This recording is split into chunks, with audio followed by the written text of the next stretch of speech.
ইরানে হামলার জন্য ইসরায়েলের বিরুদ্ধে প্রতিশোধ নেওয়া হবে, এতে কোনো সন্দেহ নেই বলে মন্তব্য করেছেন ইরানের ইসলামী বিপ্লবী গার্ড বাহিনীর কমান্ডার মেজর জেনারেল সালামি।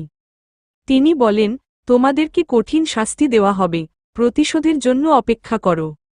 বৃহস্পতিবার নাসরাল্লাহ নামে একটি যুদ্ধ মহড়ায় বক্তব্য রাখার সময় তিনি এ হুমকি দেন।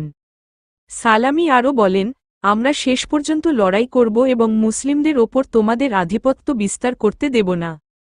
মেজর জেনারেল সালামি বলেন, মুসলমানদের ছাড় দিতে, তাদের ওপর আধিপত্য বিস্তার করতে, তাদের ভূমি দখল করতে এবং তাদের ধর্মীয় পরিচয় লুণ্ঠন করতে ইসরায়েলি সরকারকে সহায়তা করার জন্য সমস্ত মিথ্যা শক্তি উঠে পড়ে লেগেছে, কিন্তু ইতিহাস পর্যালোচনা করলে দেখা যায়, মুসলমানরা কখনো আত্মসমর্পণ করে না।